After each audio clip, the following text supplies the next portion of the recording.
Hello everyone. जैसे हम Indian school of philosophy हम लर्न कर रहे हैं, इसमें हमने आस्तिक में और नास्तिक के बारे में जाना था। और आस्तिक में जो school six Orthodox school of philosophy है, मीमांसा, वेदांता, सांख्य, योगा के बारे में हमने जान लिया है। आज हम जानेंगे न्याय के बारे में। नेक्स्ट हमारा बेसिस का रह जाएगा। उसके बाद नास्तिक स्कूल ऑफ फिलोसफी में के बारे में जानेंगे, अनऑर्थोडॉक्स भी हम जिसको कह सकते हैं। ठीक है, पहले हम देखते हैं आज न्याय फिलोसफी क्या है। न्याय क्या कहता है कि ये हमारा fifth Orthodox school of philosophy है, सिक्स ऑर्थोडॉक्स स्कूल में से। It is the best known for its systematic and logical approach to knowledge and reasoning। ठीक है, ये किस लिए जाना जाता है? इसके सिस्टमेटिक वे, जो लॉजिकल अप्रोच के बारे में ये बात करता है। ये नॉलेज को कहता है कि जो नॉलेज ऐसे हम गेन करते हैं तो वो एक वैलिड नॉलेज होनी चाहिए, सही, जिसमें कुछ रीज़न हो। ठीक है, वैलिड नॉलेज को हमें गेन करना है। न्याय का मीनिंग क्या है? लॉजिक। न्याय का मीनिंग क्या है? Logic and rule. फाउंडर की गई थी किसके द्वारा? गौतमा। इसको अक्षपदा गौतम भी कहा जाता है। न्याय सूत्र एक टेक्स्ट है जो संस्कृत का, जो लिखा गया था गौतम के द्वारा। ठीक है, इसका मेन फोकस क्या है न्याय का?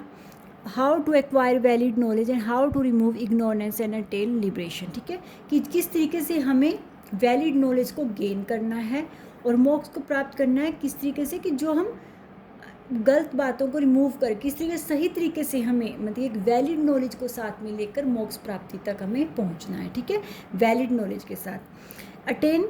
ये कहते हैं कि कोई भी नॉलेज अगर हम गेन कर रहे हैं, ठीक है, तो उसके पीछे कोई वैलिड रीज़न होना चाहिए, हमें पता होना चाहिए कि क्या इसमें, मतलब ये नहीं है कि किसी ने कुछ कहा और हमने मान लिया। ट्रू नॉलेज को हमें गेन करना है। Attaining liberation through knowledge for the न्याय स्कूल।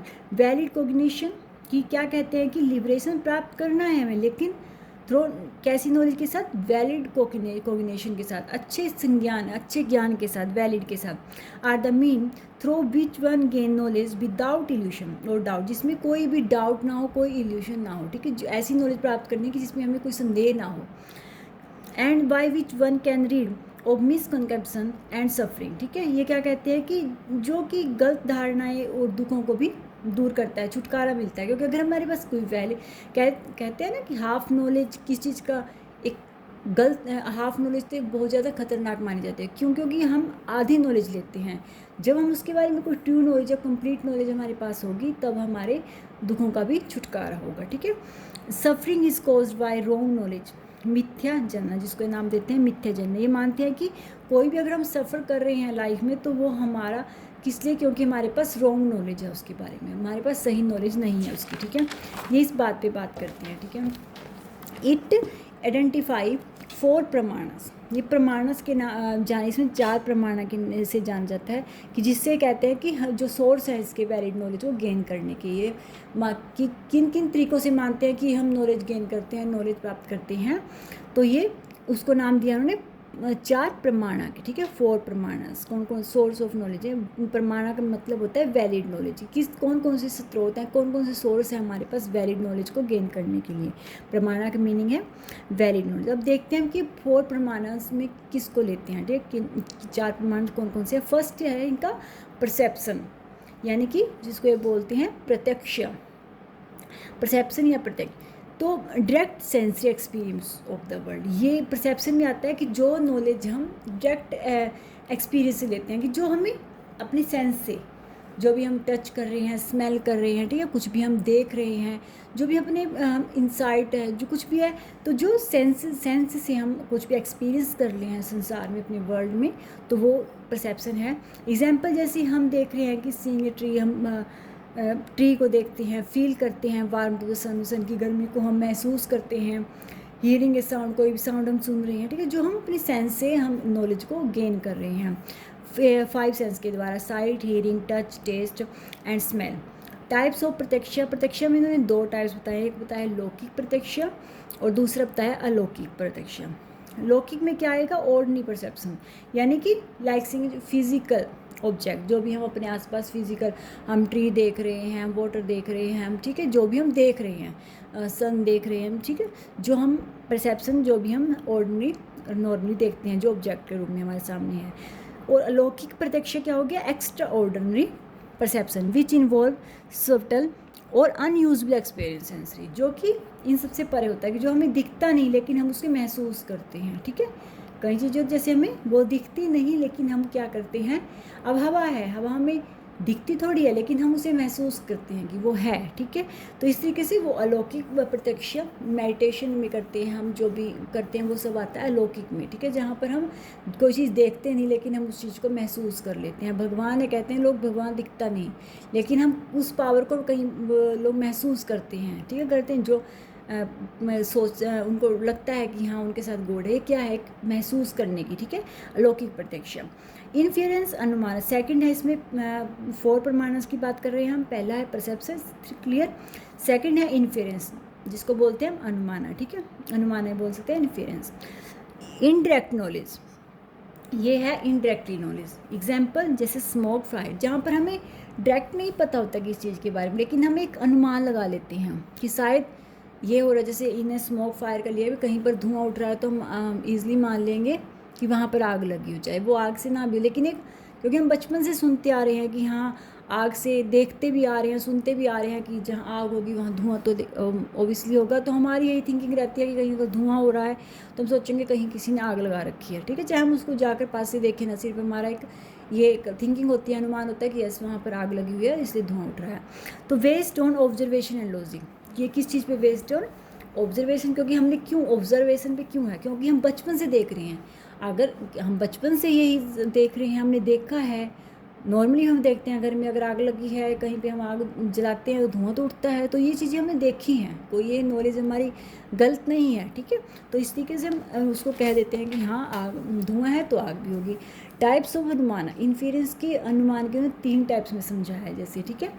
एक है पूर्ववत, यानी कि फ्रॉम कॉज टू इफेक्ट, जहाँ पर हम पहले कारण को देखते हैं उसके बाद उसका इफेक्ट देखते हैं। यानी कि जैसे हमने देखा क्लाउड कि आसमान में बादल हो रहे हैं तो हम सोचेंगे कि यार रेन होगी, ठीक है, क्योंकि हमने अनुमान लगा लिया कि अगर बादल छा रहे हैं उसका इफेक्ट क्या पड़ेगा कि वो रेन होगी।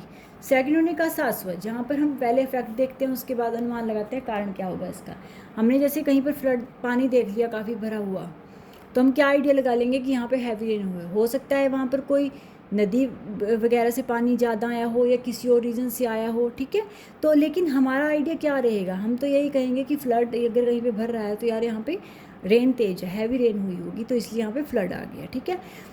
तो यहाँ पर क्या है, फ्रॉम इफेक्ट टू कोज, यहाँ पर हम पहले प्रभाव देख रहे हैं क्योंकि उसका प्रभाव हुआ, यहाँ पर पानी भरा पड़ा, हमने उसका कोज देखा कारण की, हम सोचते हैं कि इसका कारण क्या होगा, रेन आई होगी, ठीक है। यहाँ पर क्या था, पहले कोज देखा फिर उसका इफेक्ट देखेंगे कि हाँ क्लाउड हो रहे हैं तो इसका इफेक्ट क्या होगा कि उसकी रेन होगी। तो आगे है सामान्य तो दृष्टा, तो सामान्य तो दृष्टा में क्या आएगा, जनरल इन्फेरेंस, ठीक है, साधारण जो हमारा अनुमान होता है, जनरली जो हम लगाते हैं, सामान्य तो दृष्टा। एग्जाम्पल जैसे sun moves based on daily experience, जैसे हम देखते हैं हमें सूर्य घूमते हुए तो कोई ना दिखाई देता, दिखाई तो नहीं देता, लेकिन हमारा नॉर्मल होता है कि हाँ यार सूर्य घूम रहा है, क्योंकि हम देखते हैं कि यहाँ से वो निकल रहा है, इधर छिप रहा है तो वो सीधे वो घूम रहा है, ठीक है। तो ये है एक जो हम जनरली हम लगाते रहते हैं अनुमान, जो हमारे अनुमान हैं। तो इस तरीके से बताया उन्होंने टाइप्स ऑफ। थर्ड उन्होंने बताया उपमाना के द्वारा कि नॉलेज हम किस तरीके से, ये नॉलेज की तरीके, देखो जब हम बचपन से आज तक हम बड़े हुए हैं, हर चीज़ हमें सिखाई नहीं गई, हर चीज़ हमें पढ़ाई नहीं गई, ठीक है, हर चीज़ हम ऑब्जर्वेशन से सीख रहे हैं, हम देख के सीख रहे हैं, ठीक है। अब हम बचपन से देखते हैं, ये चांद है सुना है, हम देख रहे हैं, ठीक है, हर चीज़ हम प्रकृति में इतनी चीज़ें सीख रहे हैं, तो वो चीज़ें होते हैं जो ऑब्जर्वेशन अनुमान हर चीज़ सीखते हैं, ठीक है, हर चीज़ सिखाई नहीं जाती।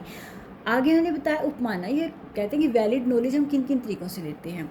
उपमाना में क्या है, gaining knowledge through comparison and analogy, जहाँ पर हम किस चीज़ को कंपैरिजन करके सीखते हैं या फिर एनालॉजी के द्वारा, ठीक है। It is way of understanding an unknown object violating it to a known are based on perceived similarities, कि जहाँ पर हम अननोन चीज़ों के बारे में क्या समझते हैं कि किसी जो हम चीज़ जानते हैं, मान लो किसी चीज़ को उसको जानने, अननोन चीज़ को हम किससे रिलेट करेंगे, नॉन चीज़ों से रिलेट करके हम जानेंगे। जैसे एग्जांपल के तौर पे आप समझना कि if someone has never seen a गुआया वाइल्ड ओक्स, कि किसी ने आज तक मान लो कोई व्यक्ति है किसी ने नहीं देखा गुआया को, यानी कि वाइल्ड जो ओक्स होता है उसको नहीं देखा, लेकिन उसको ये बताया गया कि what it told it resembles a cow, कि वो एक काऊ की तरह दिखता है, ठीक है, कि उसको ये बताया गया कि वो जब काऊ की तरह दिखता है। किसी ने कोई स्टोरी सुनाई या बात बताई, लेकिन उसने कभी देखा नहीं फेस से, ठीक है, फेस टू फेस उसने देखा नहीं कि वाइल्ड डॉग्स कैसा होता है।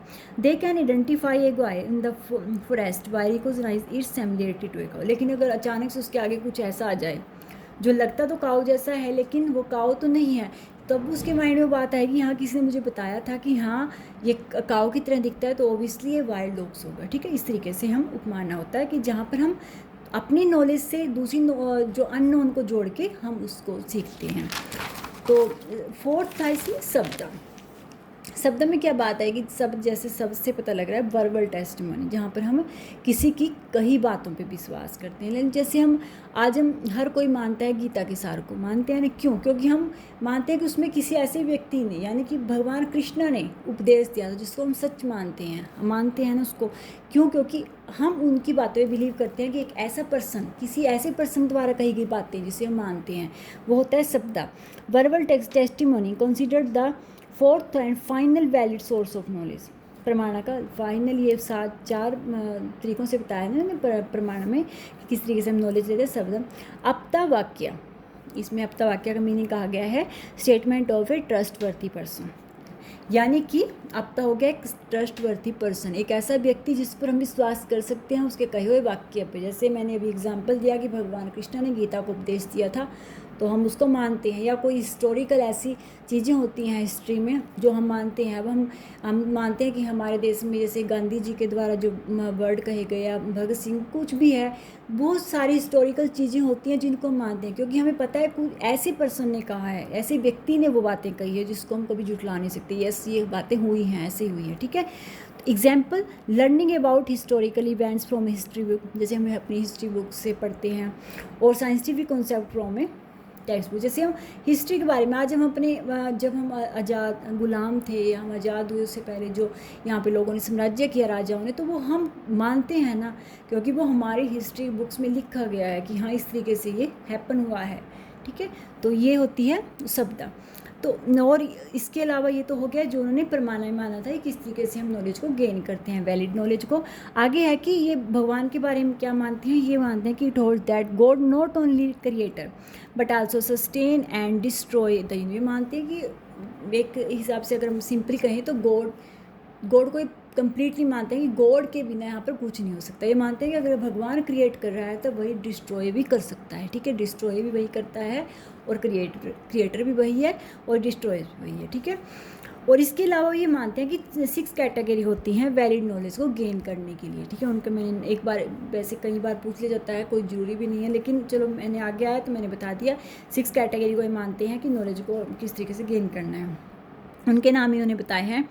ये मैंने साथ में इसके मीनिंग भी लिख दिया है। प्रमाण मीन्स ऑफ वैलिड नॉलेज, फिर इन्होंने बताया प्रमाया ऑब्जेक्ट ऑफ वैलिड नॉलेज, समस्या यानी कि डाउट, प्रणय पर्पज और मोटिव, दृष्टाना एग्जाम्पल्स, सिद्धांता कंक्लूजन, एवाव्य यानी कॉम्पेंडमेंट ऑफ सैलोगिज्म, और तर्क 8th है हाइपोथेटिकल रीजनिंग, निर्णय में आ गया एसर्टेनमेंट यानी कि क्लियर परसेप्शन, ठीक है। और 10th आ गया वादा होनेस्ट डिबेट करना, जल्पा डिस्प्यूटिंग या क्विलिंग या और बितांता डिस्ट्रक्शन क्रिटिज्म्स, और वासा इसमें आ गया फॉल्सिंग इन रीजनिंग, और छाला में आ गया क्विलिंग एंड एक्विकेशन, और जाति में आ गया फोर्टिल रिजोइंडर, और निग्रह स्थाना में आ गया grounds for defeat in argument, ठीक है। तो इन्होंने ये 16 कैटेगरीज भी बताई थी कि जिसके द्वारा हम नॉलेज को गेन करते हैं। आई होप कि आपको न्याय फिलोसफी समझ में आई होगी। अगर आपको मेरे नोट्स अच्छे लगे तो प्लीज़ लाइक करना, सब्सक्राइब करना। मेरी कोशिश तो यही रहती है कि आपके लिए ईजी वे में, ईजी लैंग्वेज में आपको ये समझा सकूँ। Thank you for watching my video.